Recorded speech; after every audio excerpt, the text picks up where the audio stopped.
A true production.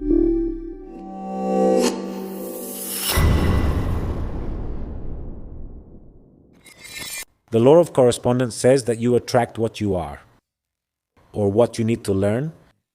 And the law of the mirror tells us that your partner will reflect everything you need to grow, improve, heal, or even, of course, also your strengths, your virtues, everything good that is in you. But those who don't like their reflection tend to break the mirror. And that's where we often get stuck in relationships, even from the dating stage, through marriage and having children. So today, to talk about this topic, I invited a friend who is here to discuss this and more with me. Paulina Goto, welcome to Conquista tu Mundo. How are you? Very well, thank you. I'm glad to be here. Likewise. Good topic. It's a good topic, isn't it? Especially for those of us who are newlyweds. You start to notice these things because, well, a lot of people say that the first year of marriage is very difficult. Was it very difficult for you? No, honestly, it wasn't. Nothing. Were there any adjustments or anything special? Or did everything go smoothly? Honestly, everything has flowed very... Yeah? Yes. And how long have you been together? I'm not going to say no. My relationship isn't perfect, but the first year was fine for me. It hasn't been difficult for me. In fact, it's felt like a really enjoyable time of enjoyment. Yes. And how long did you date? 4 years. Ah, okay. You had We already knew each other. a good prelude? Yes, we also lived together before. Okay. So, And in those 4 years, did things also go very well? Not perfectly, but very well? honestly, yes. Wow, so that means maybe there was growth before this relationship? A lot of growth before. I've been fortunate enough to fall in love many times in my life. Uh-huh. And I've learned a lot from each of those relationships. And I actually think that the partner I have right now, well, is also a reflection of the work that we did, of the personal work I did, and that Ro did too. Because yes, I think that when you feel more whole and you're in a better place, you can attract relationships with people who also feel more complete. Like at that level. Yes. Totally agree. And as we were saying, the mirror doesn't just reflect the bad, the dark, the shadows, but also the good. So that means right now you're building a marriage from a more mature, more conscious place. But surely you'll remember, and I don't know if this is a stereotype or not, but in the field you're in, love isn't always that easy there, or is it, in the artistic world? Well, I think love isn't always easy, but it doesn't matter what field you're in.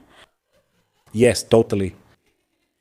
I don't know, I talk a lot with my girlfriends, with my guy friends. It's something everyone cares a lot about, right? Yes. Love, relationships. So, regardless of my field, like talking this way with friends, male or female, who share my perspective, well, yes, sometimes love gets complicated for different reasons. In my experience, I mean, like talking about, I don't know, I did have partners who did the same thing as me. And I feel like it had a really great side because on one hand, I think it's amazing to be able to share what you love and something you're passionate about, and for the other person to be able to completely understand your thing. And on the other hand, I did experience in a relationship that there was even a certain jealousy about who was doing better.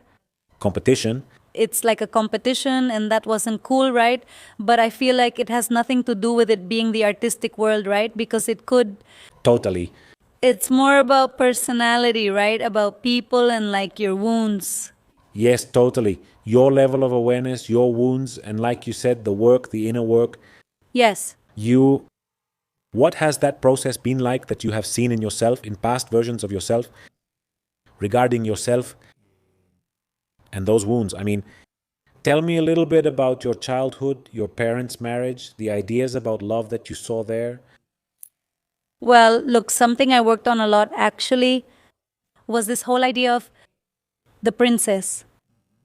And that she wanted to be rescued, and like this idea of Prince Charming. Okay. That's why when they sent me the thing about the frogs, I said, that's it. I mean, like, I don't think they're frogs. Like, for me, my past relationships have come to teach me a lot about myself. And more than just, oh, I kissed frogs and now I found my Prince Charming. I kind of like to think about it differently now because I feel like for women and especially for girls who grew up watching Disney, it's like we really grew up with this idea of, well, yeah, that someone that we were incomplete, the idea of a soulmate, and that someone was going to come and save us and complete us, and then we were going to find happiness, right? And we see it, well, yeah, in all the fairy tales and also in many movies that were part of what we grew up with. So I do feel like I had this syndrome of feeling like I was looking for someone else to fill my voids or those little holes. And part of what I worked on a lot was that, like, knowing that everything I need, I can give it to myself, and that I don't depend on anyone else to be happy. And to reach that level of awareness, was there some kind of shakeup that made you say, you know what? I don't want to keep having these kinds of relationships anymore. I don't know if you were in the same hell, just with a different devil, the same pattern. Yes. How did you realize? Yes, I mean, I had several relationships that didn't work out. In particular, I had a relationship that was very toxic. I mean, yes, it was really hard for me with someone who was very jealous. He was very toxic. And for me, above all, it was really hard to get out of that situation. Even though I knew it wasn't a relationship that was good for me, most of the time I felt anxious, upset, and we were always arguing. I mean, there were fewer and fewer good moments. Even so, I just couldn't leave the relationship, you know? That's when I realized I had an issue with codependency. And every time I felt like I was going to break up, when I said, okay, that's it, now for real, that's it, I felt like a part of me was dying. I mean, really. There was a lot of attachment. Yes, a lot of attachment, very strong. But while we worked on it for a while, it was a process. How did you work on it? Well, in therapy. Okay. I've been going to therapy for a long time, and my therapy has helped me a lot. That's how it was. Yes, it was. And I mean, music has always been for me like that place where I can sometimes express things I can't put into words. Music is also like a place where I feel I can heal and transform pain into something, well, yes, into art, right? And I wrote a lot about that particular relationship, and it helped me a lot at first to be able to express, you know, what was happening, like giving a name to the situation. And I feel that the music I wrote during that time totally reflects that morning, the whole process, everything you go through. From sadness, like being confused, having a lot of questions about why it didn't work out, and why did I get into this relationship like that painful part of it. And then you start getting stronger and you get angry, which is also part of it and very healthy, right? Of gaining courage. Yes, of gaining courage, of getting angry and saying to hell with it, until you find that place, like a place of calm. For me, the culmination of that was writing a song called Me Enamoré, which was just right. Taking that energy back from someone else. It's easy to just blame everything on someone else, right? Of course. And speaking of mirrors, well, in the end, as part of that process, for me, it was realizing that, well, it wasn't necessarily that the person I was with was wrong, but that it was wrong that I put up with a lot, that I needed to set boundaries, that I needed to put myself first.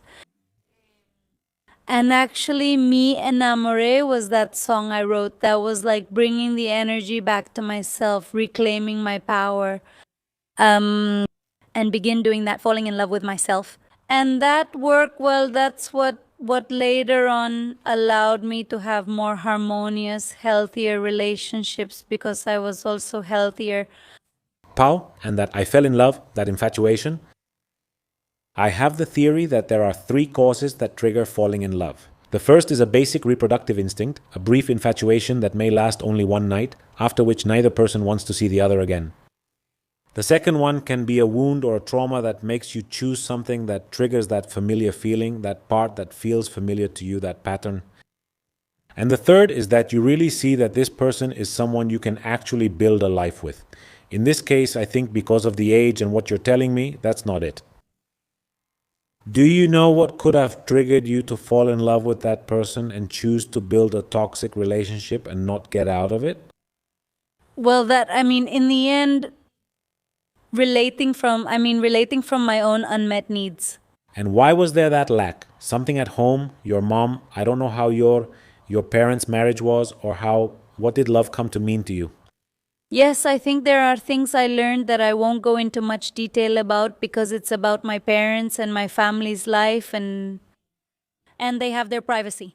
What I can talk about is myself, about my experiences, but yes, I definitely think there are always learned patterns, right? Of that sometimes we see from our parents' relationships or from I don't know. And yes, without a doubt, I think there was something there, something along those lines. To work. Yes, above all, I think for me, it's what I was telling you, right? About self esteem, about prioritizing myself, about putting myself first. And I always tended in my relationships to be super accommodating and to give like it depended on me whether it worked out or not. Okay. And now, well, no, it's give and take. As a team and with reciprocity, As a team, Pau and people would swear that those in the entertainment world are super confident, they're on camera, they shine. When you tell me, well, my self esteem, my self love weren't doing very well. What was going on with you? I mean, how were you experiencing something so public, so glamorous with soap operas and songs? But what was going on inside you? What did you feel? honestly, you know what? I feel like when you get into a toxic relationship, I didn't go into that relationship with my self esteem low. I went into that relationship feeling really awesome, honestly. Oh, really? Yeah, and actually, I feel like when you're in that toxic dynamic, you don't even realize it. And suddenly you start losing yourself and you start allowing little things that maybe at first seem like silly things to you. Like, oh, he got jealous. Oh, it's because he cares about me a lot and loves me so much and all that. And you keep allowing things and allowing things. And suddenly for me, it was like, wow, at what point did I get to this place, you know? And well, right when I was in the middle of that process, I know it's something that happens to a lot of people when they're in a toxic relationship. You don't go in thinking, oh, I'm going to get into this and all these bad things will happen. You start seeing little red flags and certain signs, and suddenly you start letting. That's exactly what I wanted to ask you because there must be a lot of women and men too, no doubt, saying, hey, I would like to know whether my relationship is like that or not get into one like that Yes. and make decisions. Whatever comes to mind, what were those red flags that take you back to that moment and make you think, no, this was really toxic and I allowed it? Any of them? Well, for me, there was a really important issue with jealousy. I had to justify myself all the time. I no longer felt like I could be myself. I felt like I had to watch what I said, what I did, because I felt like anything would make him angry, you know? Okay. So that's it. I think when you can't be comfortable, when you feel like you can't be yourself, in those toxic dynamics, you also start drifting away from your people. Okay, very important. Like you don't hang out with your friends as much anymore. You don't see your family as much anymore. It's like you're drifting away, forming a kind of symbiosis and isolating yourself, staying only with that person. Or later on, for example, I even felt embarrassed to talk about it. At first, maybe I would tell my friends, like, no, this happened to me and blah, blah, blah. But then I started to feel embarrassed because I thought, well, I'm the fool for still being here. Right? But look, from the way you're telling it, you can correct me if I'm wrong. An insecure person who is therefore jealous lowers your self-esteem to theirs. In order to control you, they isolate you from all the people you love and who could also reflect back to you the kind of situations you're experiencing and say, hey, friend, you're not okay there. Be careful, as that's very important and one of the biggest red flags. Yes. That they isolate you from your people and that they're extremely jealous. Jealousy in general, but when the jealousy is even more obvious, it's even worse. What kept you there? What was good or what was there? of adrenaline there that made you say, well, despite these red flags, why am I still here? Well, another important thing I would add is that I think it happens to us a lot. That we think we're so awesome that we believe that with us it's going to be different. Ugh, that's rescuer syndrome, mainly among women. No, he's going to change with me, poor thing. I'm sure they hurt him, and since well, honestly, I'm a really good girl. With me, he'll realize he doesn't have to worry about anything. Yes. No, they left him really traumatized. That's what I was saying. And no, well, no. That doesn't happen. And that would be your red flag? Do you agree? Totally my red flag. Noticing it in yourself is like looking into a big mirror. Not so much in the other person, but in ourselves. Of course, but well, that's how it was back then. And you think it's going to be different. And well, the truth is that it's very hard for it to be different. And in the end, it doesn't depend on you, right? But what had you told me? What kept you there besides this savior complex? What made you say, no, I'm staying here? Was it the romantic thrill, or just that the kissing and sex were really good? Or what was it? That you would say, hey, this relationship isn't doing me any good. I'm part of something very toxic and I have to leave, but I can't. Well, it's just that, I also feel like we always show our best side at the beginning. So don't think that I started out being super jealous or anything. When I started, everything was really great. And obviously, well, I don't know, the typical nice things you have in a relationship, like having great conversations and good chemistry. We had things in common. I had a really good time. I enjoyed it. And suddenly these little red flags started to show up, and that started to escalate. And what keeps you there when it's no longer good, when you're having more bad times than good ones? Well, the illness, codependency, being there already really hooked in that relationship. Because honestly, sometimes I'd think rationally, I know nothing will happen to me. I know it's not good for me. I know it's best for me to leave that relationship, but I can't, I couldn't leave. Well, be patient and give it time. Know that it's a process and be kind to yourself. And above all, be aware of what your song says. I fell in love. Falling in love, as we already know, this has been talked about a lot, is an amazing effect that makes you see all of reality through rose-colored glasses, distorted. Everything is beautiful because we're busy trying to win the other person over and we're in love ourselves. And when the rose-colored glasses come off, when you need to pay closer attention, have deeper conversations, and ideally start the relationship after that initial rush has peaked. It happens often and is common, even though people now know the difference between infatuation and love. The truth is that everyone jumps into someone's arms or into a relationship. They even get married and have kids because of the initial effect of infatuation. Yeah, and there are also people that I know who later, when the infatuation ends, they think the relationship is already over. And actually, well, infatuation is just that, it's a stage. And if it goes away, maybe you don't feel that adrenaline from the beginning anymore. That's okay. That's fine, but be careful. The mirror moments are coming. The uncomfortable parts are coming where you say, oh, I'm realizing this about myself. I'm realizing this thing I chose. And since people don't like that discomfort, even when dating, you can share what your friends tell you. But no, this got complicated, difficult, and too serious. It's not just a rush anymore, so I'm leaving. And the famous ghosting, the famous situationship, what do your friends tell you about that? What do women go through? What's up with that? How can we support the women who are watching us so that they can approach these stages more consciously? Well, yes, I feel like nowadays there are more and more, everything is so fast and kind of disposable.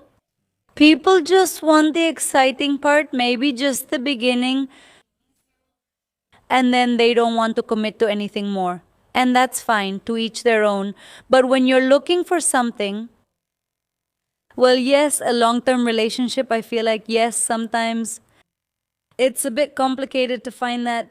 But always, I think always There will always be someone there, someone for you when the time is right, when you least expect it. And I think the most important thing is to stop being in that I want to find someone and I'm desperate to find someone and I want to have a boyfriend and all that. And actually, Me and Amore is a song that talks about falling in love with yourself.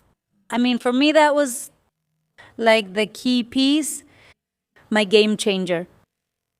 Stop putting all my attention and energy on the other person, on the relationship, on heartbreak, on all that, and focus on myself and develop a great relationship with myself. Start doing things that I like, that are good for me, that make me feel good.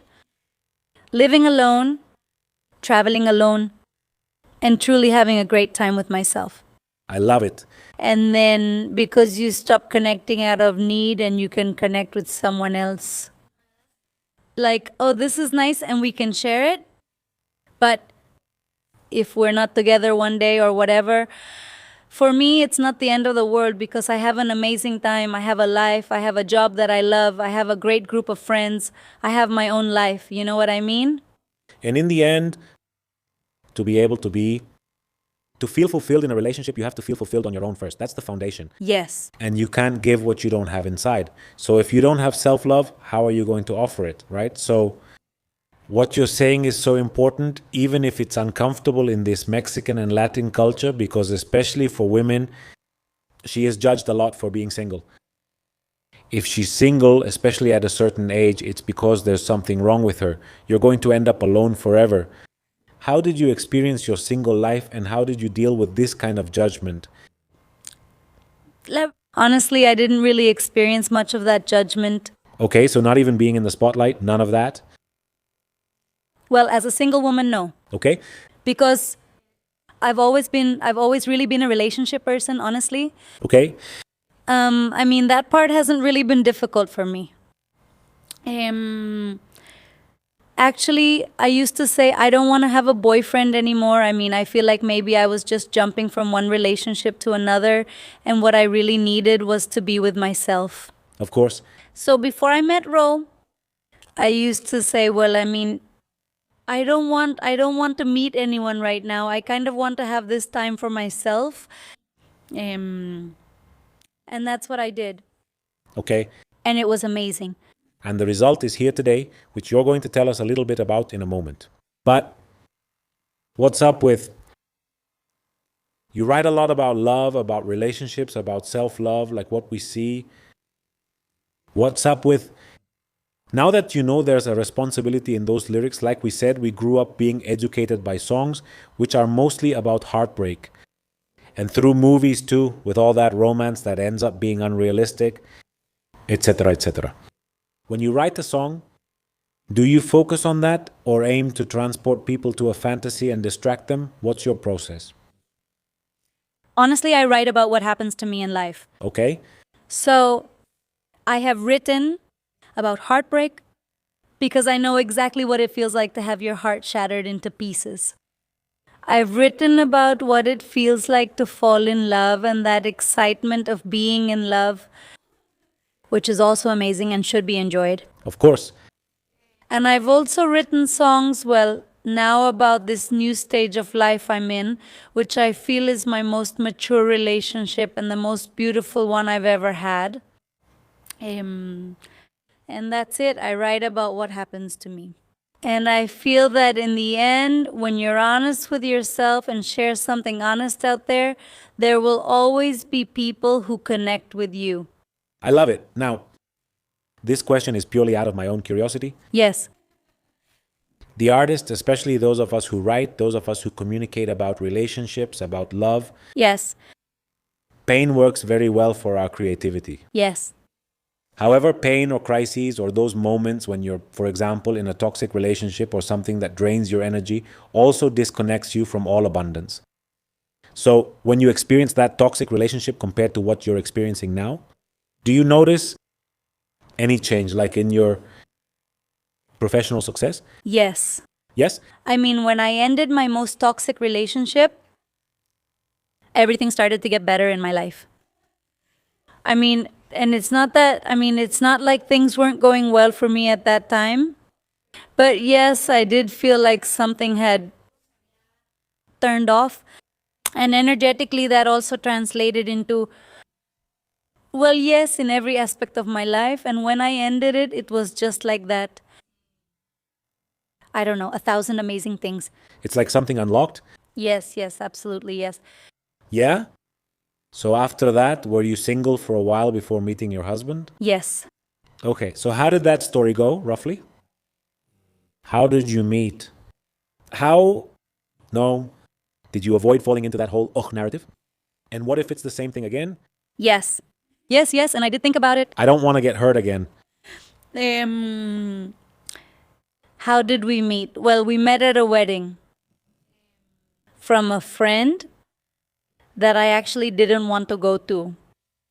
I wasn't planning to attend the wedding, but a friend convinced me, saying she'd be your date. We're going to have an amazing time. And that's how it was. That day we connected, we started talking.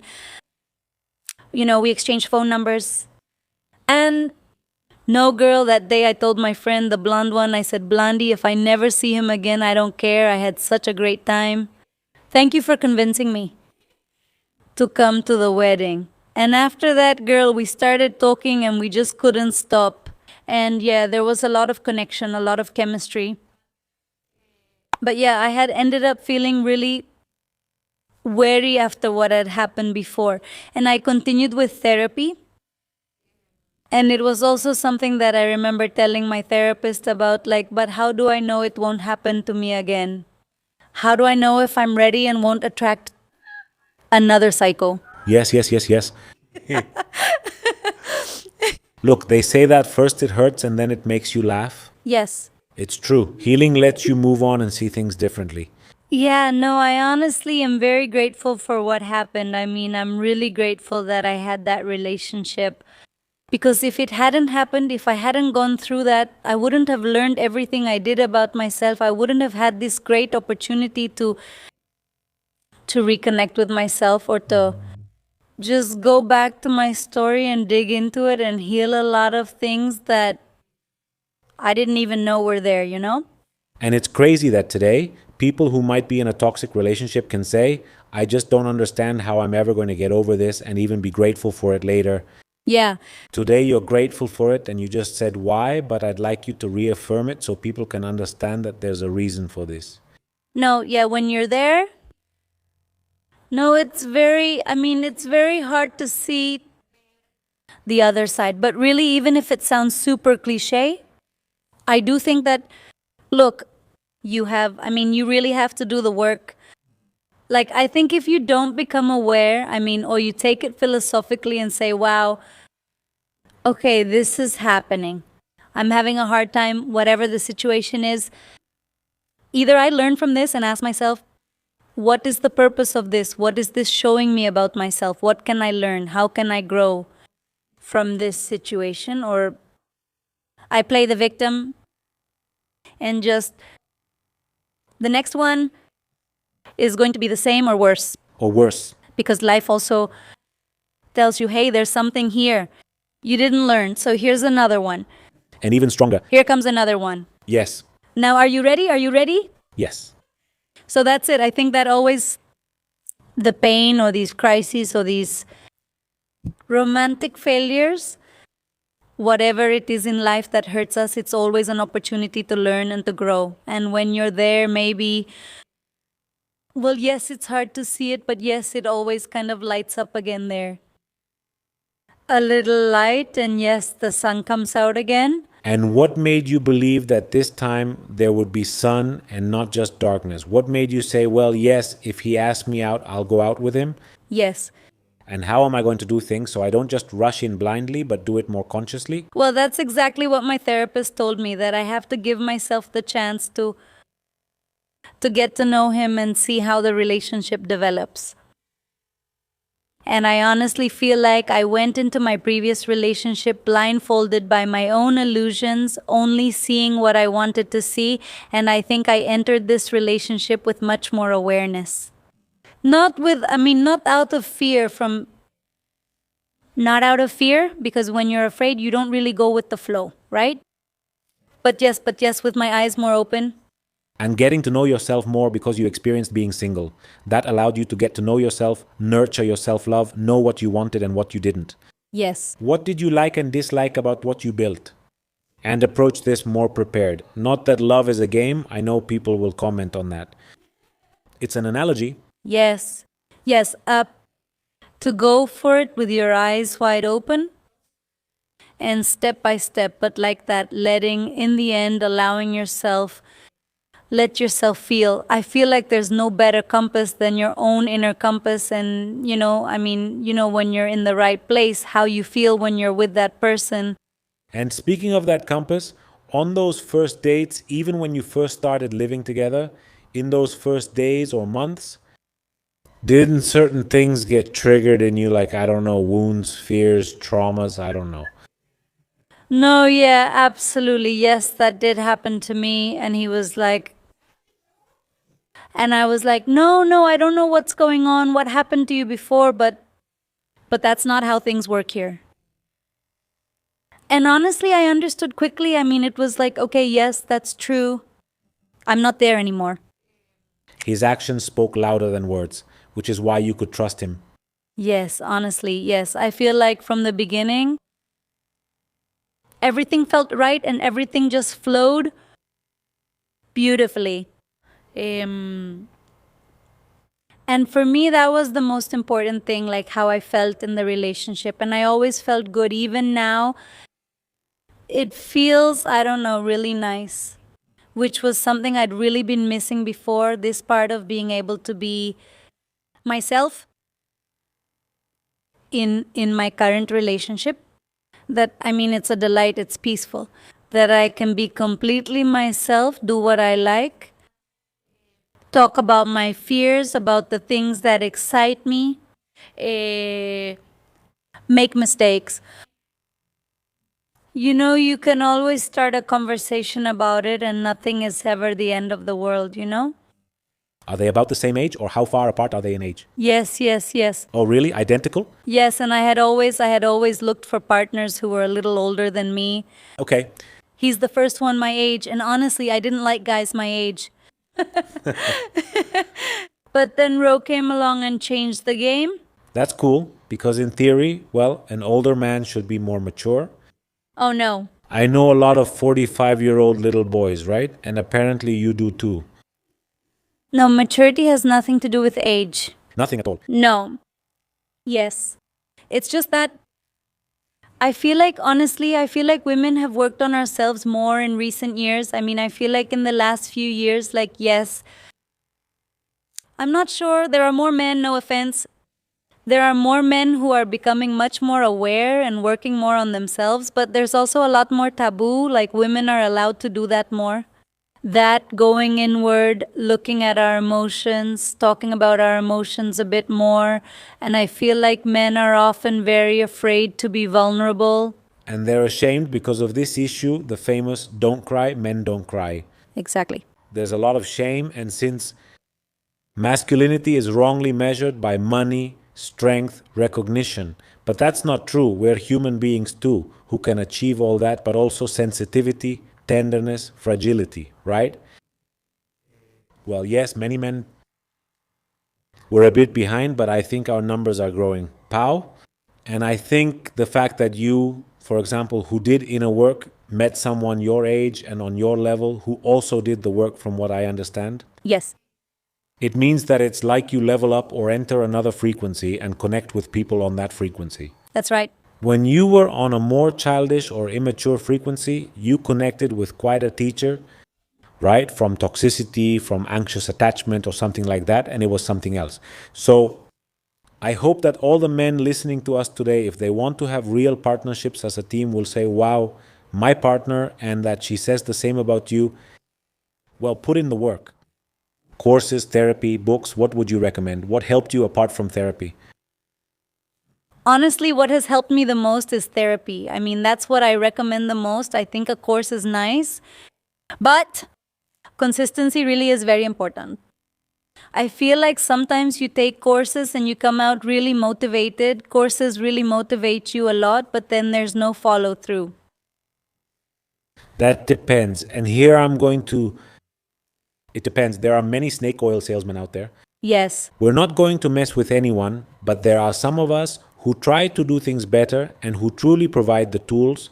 And when combined with things like therapy or support sessions, That. weekly on Zoom and things like that, they work. The problem is that a lot of people are looking for exactly what you said, inspiration. And something quick, I mean, yes, that's it. The point is that you really commit to yourself. Yes, If you want to make a change, even if you take the best course in the world, if it's just a weekend course, sure. Of course, you're going to learn things, but you have to. Well, that's my experience. I'm going to speak from my experience. I feel like you have to be consistent. 100%. You have to be consistent, just like with everything else. Want to exercise? Great. Okay, you hire a better trainer. They're going to give you a great routine. They're going to give you a great diet. But just because you went to the retreat for the weekend doesn't mean it worked for you. You have to be consistent, really apply what you learned in this course, and keep it going. 100%. If you want to change an outcome in any area of your life, money, love, your body, whatever you want, you need discipline. Yes, Discipline changes that result because it changes who you are in that area, in that activity, in what you do. So, without a doubt, that word is key. Consistency, discipline. yes. It's kind of the same thing. And observe your results to know what you want to change and what's not working. How do you look at your results without beating yourself up over the ones you don't like, Pao? So that we can, How? for example, you realize that something hurts you, you don't like it, work-related, personal, whatever it is. A lot of people feel not only the pain of a failed outcome, but also even more pain from the story they tell themselves about that failure. How do you handle that so you can be resilient and move forward from it? Yes. First, it's like embracing that it's okay for it to hurt. And when something hurts you, it's because something matters to you. And let yourself feel that and then not get stuck there. Like knowing that, okay, all right, yes, I fell and all that, but what can I learn from this, right? So next time, what can I do better? Was it within my control? What was within my control that could make it better next time, right? Get better results. And keep going, like keep moving forward. And those results are the greatest reflection of you. Your results never lie. If you're not losing weight, you're either not eating right or not exercising. Of course, there are thyroid issues and things that are Yes. extras, but in general, it depends on who you are being in that activity, your relationship, whether it's toxic or mature, whether you move forward or you sink, money will always speak about you. So it's about being very humble in understanding that pain is giving you a message and it's, hey, this isn't working out for us. There's something we need to change. Let's work on that so we can do better next time. Do you agree? Yes, and failure is a gift. It's a gift. In what way? I love that. Failure is a gift.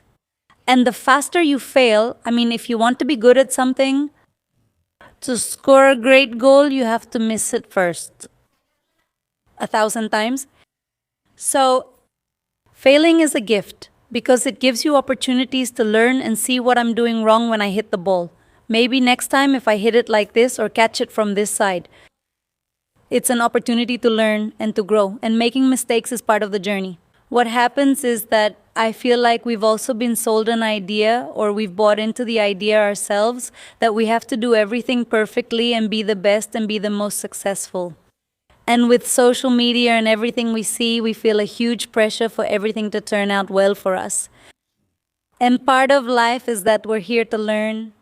And how are we going to learn? By making mistakes, messing up, falling in love with the wrong people too, having setbacks at work, Yes. having arguments with your mom, with your friend, and so on. And from that, you learn and grow. I love it. And something that I think many women would like to learn and that I think you have well balanced, you'll tell us, is how can I keep pursuing and building my professional goals and dreams or my passions or my hobbies or whatever it is, but have a healthy relationship where I can also let myself be cared for, where I don't have to carry everything, because today many women have reached that point where they became so independent that suddenly they can't connect with anyone. So it's like they dedicate all their time to these activities, some of which they clearly do out of necessity and others for pleasure. But then a man shows up and there's no space in their lives for a man, a partner, or anything like that. How did you handle that so you could keep flourishing in your career, but also have a relationship that you say you love being in? Oh, well, look, honestly, I would love to tell you that I have the perfect balance in my life, but I don't have the perfect balance in my life. There are times when I work a lot, but I always make space for myself too to go on a little trip with my husband, with my friends.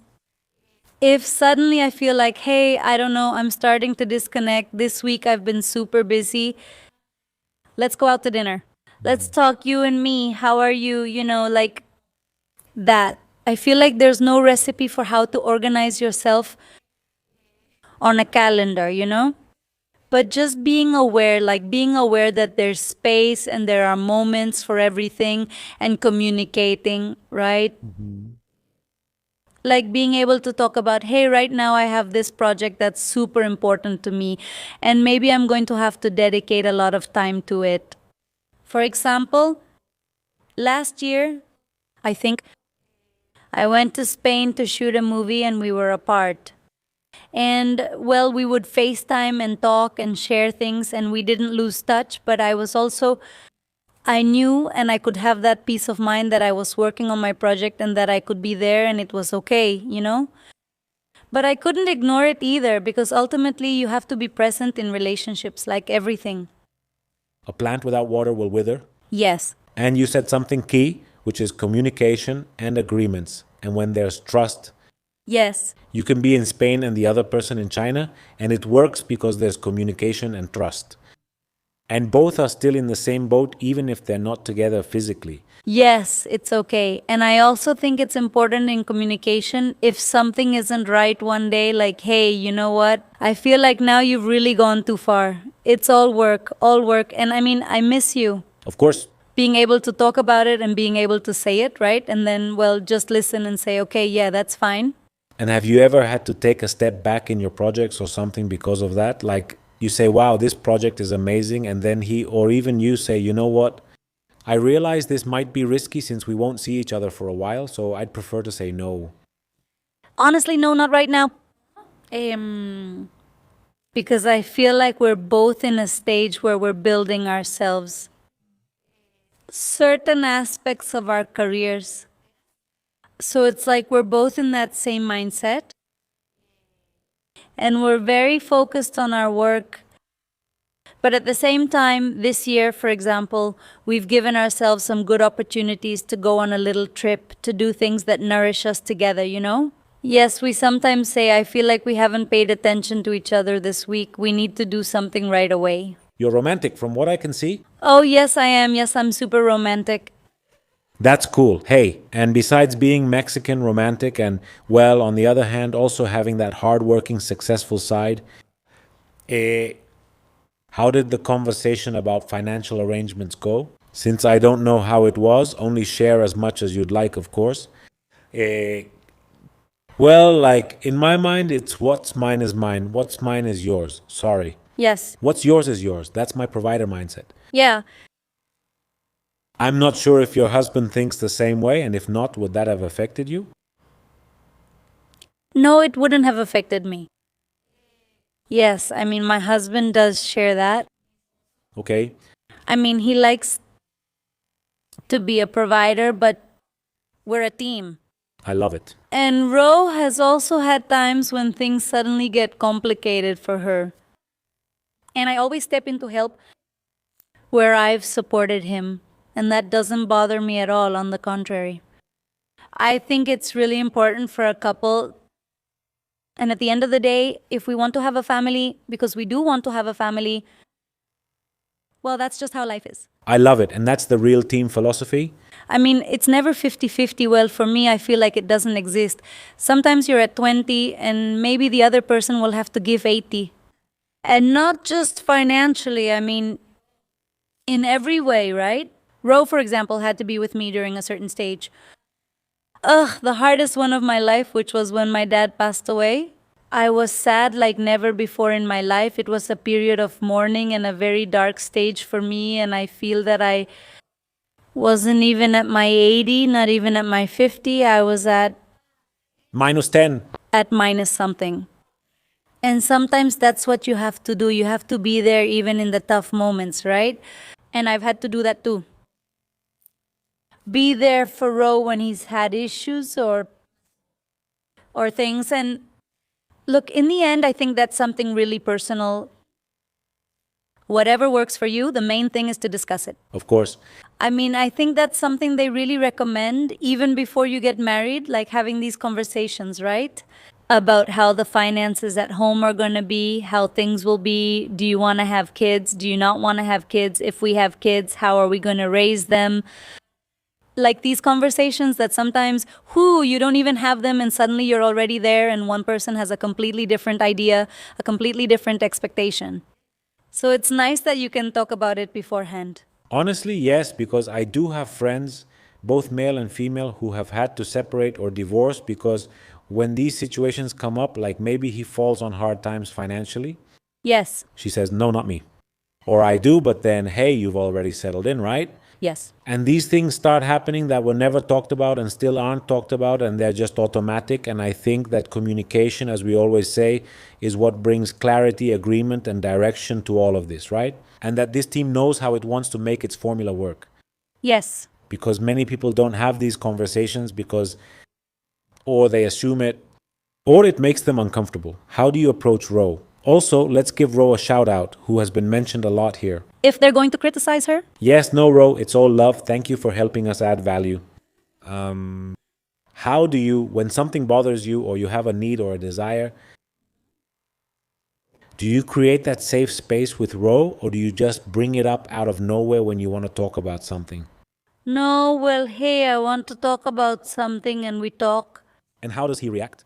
No, super good. Oh, good. What's the topic? Yes, yes, yes. It's just that a lot of people react really badly when we say, we need to talk. People who aren't used to talking things through. Yes. But not him. No, honestly, no. I mean, just the part I was telling you about something I love about my relationship is that we can talk about things. We're not always going to agree. Not at all. Not at all. Sometimes we agree that we don't agree. That's very important. And understanding that not agreeing doesn't mean you have to fight. No. That's fine. Our agreement is that we agree to disagree. Yes, let's sit with that. And you think about it, I'll think about it too. And then things will fall into place, right? Or when we come to that bridge, we'll cross it. Hey, do you want to have kids? Yes, I do want to. Yeah? Yes. How many? 2 or 3. Okay. Yes. And what would have to happen for that? I mean, because I see that you are very focused on your careers. Yes. Like, have you already talked about it or not? I mean, as part of this communication, how do you bring it up? No, yeah, we've talked about it. We both really want to. And soon. Soon. And if that requires that of you, well, naturally it will, but eventually it might also require more of your presence, not so much in your projects, but at home. Are you at peace with that? Yes. We'll cross that bridge when we come to it. I know that I'm going to be a mom who works and that I'll be running around with my kids everywhere. I think so. When I'm there, I'll tell you all about it. You'll tell us about it. I think it's something really personal, but for me, it's very important. Just like in relationships, you have to be okay to be able to give your best. I think it's the same with motherhood. And if what makes you happy as a mom is to give yourself that space to stay at home for a certain amount of time or whatever, that's awesome. If it does you good to go to and be able to have your space and your project and all that and not lose your momentum or your creativity and all that, I think you're also going to have a happy mom to offer to your little children. Which in the end, as you say, is something personal that eventually also has to be worked out together. And always prioritizing the well-being of the children, as you are also mentioning. But it is important to have fulfillment because that is reflected in your partner and in the upbringing of your children. A mom who is down, sad, who doesn't have the passion to get out of bed for something she wants, Well, that's not a good example, and I love that. Yes, like for many women, I actually made a series about that called Daughter from Another Mother. It's on Netflix. I highly recommend it because it talks a lot about motherhood and what motherhood is like today. And many women feel like they have to sacrifice their professional life because they are moms. And I think everything in life is about balance, and it's great that women can be moms and also keep growing and developing in what we love. And also, the dad should step in and help with the kids too, 100%. with their education. Dads being present is very important. Dads being present. And well, everyone should do whatever they want, right? Beautiful ending. But yes, Pao, we've been talking for an hour, but it felt like 5 minutes. I've really enjoyed it. me too. Also, I already saw you drinking your mate, which isn't really mate. My coffee and a makeup. Show it off to the camera, please. To all Argentinians, here we already have a new Mexican version of mate, which is coffee. Huh? Great invention. Pao, honestly, all I can do is thank you. It was a very refreshing conversation. I hope that many women and men too come away with all the perspectives they were able to get today. And above all that, as the main lesson from this episode, they look at their results. And if you don't like your results, work on yourselves or do whatever it takes with discipline to change them. If you like them, keep them. Do you agree? Yes, yes, yes. Exactly. Those are the mirrors, not only in romantic relationships, which is what we started talking about. In every sense, in every area of your life, I think how everything is overall, in the end, it's a reflection of how you're doing, of what beliefs or ideas you might have and what you say, right? If you like it, that's awesome. And if not, well, then you have to check what's not working there. Right? That's also like what you said about self-love. That's self-love in essence. You recognize and celebrate your strengths, giving yourself credit. You observe your shadows and you try to bring them to light. Not to be perfect, we're never going to be perfect, we're works in progress, but yes, to be a little more evolved, better, and especially if we're going to have children like we talked about, so they can absorb the best we offer. What do you think? Yes, and to be well today, to feel good about yourself today.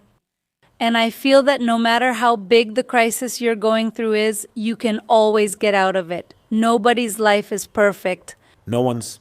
Even if that's what they show on social media, don't believe them. No. And well, it's okay to not be okay sometimes. Making mistakes is a gift. And well, that's cool. Thank you for inviting me. I love the perfect ending. Thanks for talking to us about the heart. Subscribe for more episodes like this and share with anyone who might find it useful. And both there in the comments and here on the set, please, a big round of applause for our guest today. Thank you. A round of applause for you too. Thank you and see you in the next episode.